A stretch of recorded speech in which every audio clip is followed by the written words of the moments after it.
Hey everyone, how's it going? Azren the Language Nerd here. Hope you're doing very well. Welcome to episode number 9 of Azren's Journal. This is the segment on my YouTube channel where I share my personal language learning journey, and of course a segment where I give you guys a whole bunch of language learning tips.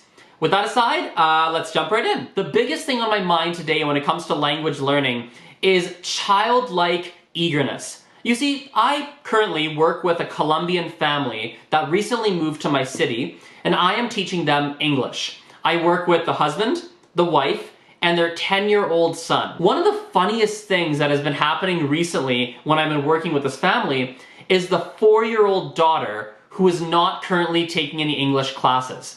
And this 4-year-old currently only speaks Spanish, and she has been getting a little bit, I would say, curious at a minimum about learning English, and probably my gut, my intuition is saying she's a little bit jealous that I'm working with the whole family, I'm spending time with the dad, I'm spending time with the mom, I work with her older brother, and I'm teaching them English, they're speaking and saying all these things that she doesn't understand, and so the past few weeks, she has been getting very eager and very, almost like just pestering me, like, when can I learn English? And just consistently asking. And even today when I was at their house teaching them, the 4-year-old started to speak random English things that she's heard who the heck knows where. She was saying, "Oh my God," and slapping her forehead. She was saying things like, "Don't worry about it." All these random little things that she's heard who the heck knows where. And I'll be honest with you, I find that adult language learners, as a general whole, we don't have that same level of eagerness when we're trying to learn a language. Instead, we try to attack it as an intellectual exercise, or we try to approach it with a level of caution because we don't want to sound dumb, or we don't want to make mistakes, we don't want to be judged. That's generally the kind of mentality that we're approaching it, versus when we look at many children, such as this 4-year-old, she just asks. And most importantly, you have to realize that if you combine a little bit of that childlike eagerness, that willingness to ask people questions, to put yourself in scenarios where you're speaking that language or listening to the language, saying random expressions that you've heard, even if you don't know what they mean, even if they're wrong, not worrying if you make a mistake. A lot of those really fantastic character traits that many children have when learning, if we can bring that into an adult scenario, the massive advantage that we have as an adult is our brain processing power and our ability to problem solve completely is on a different level than any child that is out there. And so a child, when this girl, she would make a mistake, she was saying something like, there's a song that she was singing that I couldn't place, and the words she's saying made no sense. When I would try and listen and help her figure out the words, she's just too young to figure out what her mistakes are and to actually remember. She's just like, oh, okay, hey, you wanna play? But as an adult, when the mistake is pointed out, or when someone's trying to help us, correct us, guide us, we can actually comprehend what to do, and we can actually remember it and internalize it and understand it a heck of a lot faster than any child ever could. Switching gears a little bit, I want to share a bit of a learning point that can help you guys from my personal Gujarati and Mandarin studies.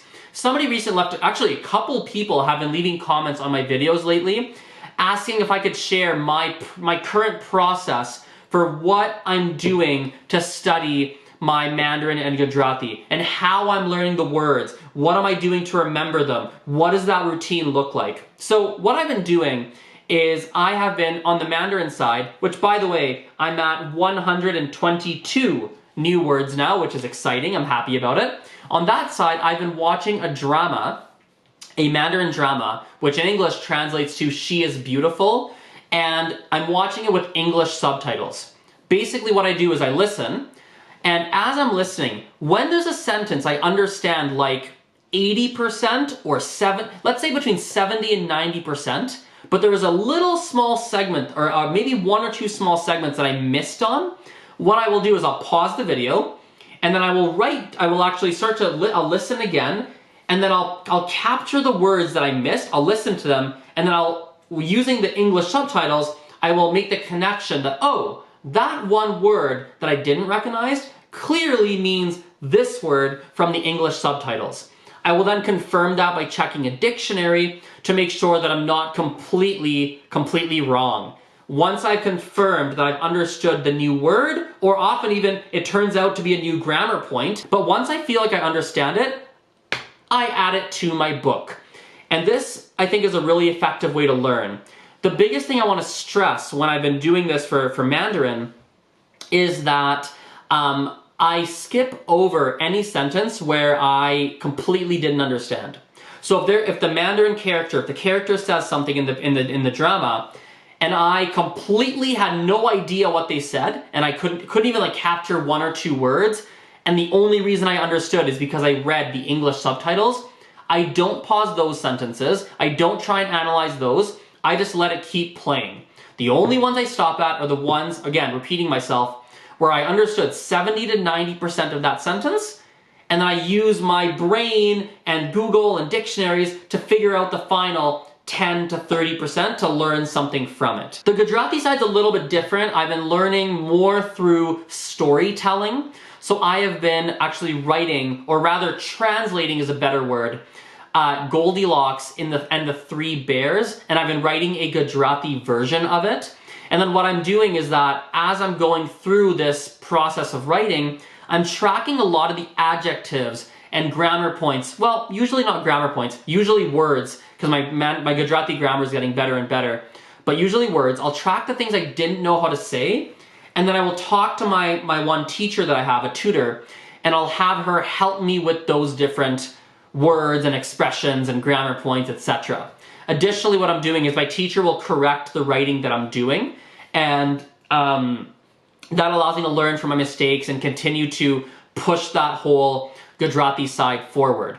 The other thing that's going to happen with Gujarati that we just haven't gotten to yet is once the rough draft of the story is written, although it's going to be grammatically correct, the one thing that will still be lacking is that it's not going to have that je ne sais quoi, that little like storytelling magic. You see, a good story is not simply, having proper grammar and writing it grammatically correctly. A good story has flowery language, has metaphors and similes and different figures of speech that give the piece of writing a little bit of depth. And the learning point I want to stress for a lot of the people watching this is that if you have, I would say, an intermediate to an even advanced level, even if you're very advanced, I guarantee you your biggest gaps, or your biggest gap really, it actually all ties into one thing, is vocabulary / having the ability to express yourself in more creative ways and in deeper ways. In terms of how much practice I do on a weekly basis, currently I am doing a pretty good job of getting daily study in. I would say between 4 and 7 days a week. And I've been doing a really good job of, I would say, doing approximately 45 minutes. Yeah, approximately 45 minutes per language on a day-to-day kind of basis. To finish this episode off, I want to follow up on a few things that I've said in previous episodes here.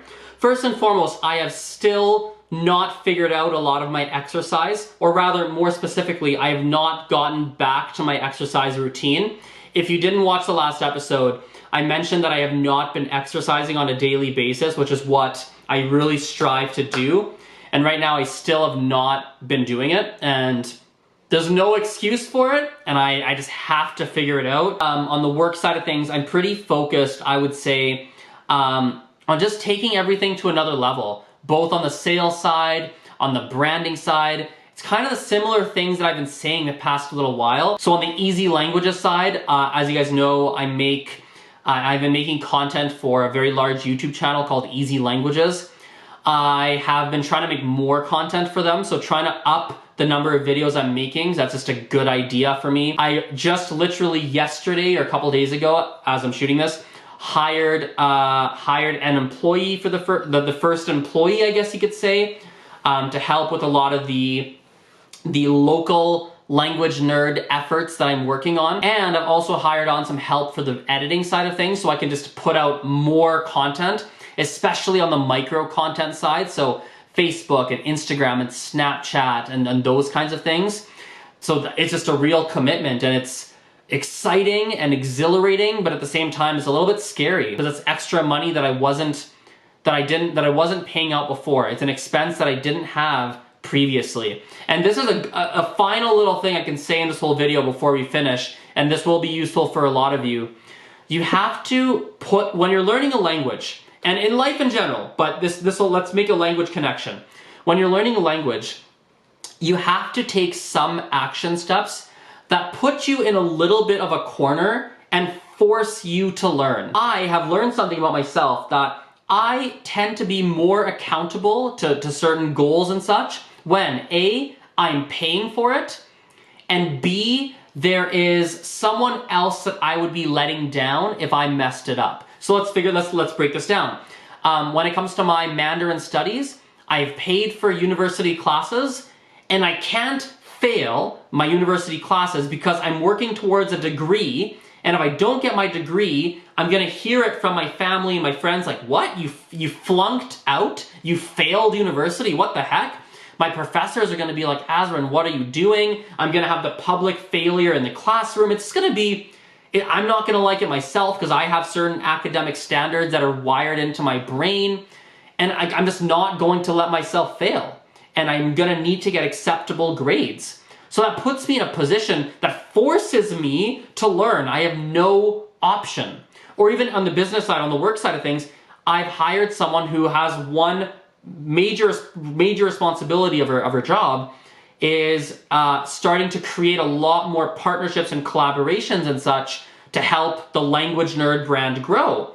Before, if I had some tasks planned, like to do some kinds of tasks to help that grow, reach out to different companies, organizations, set up collaborations, I might have let myself off the hook and not done those tasks because there was no accountability.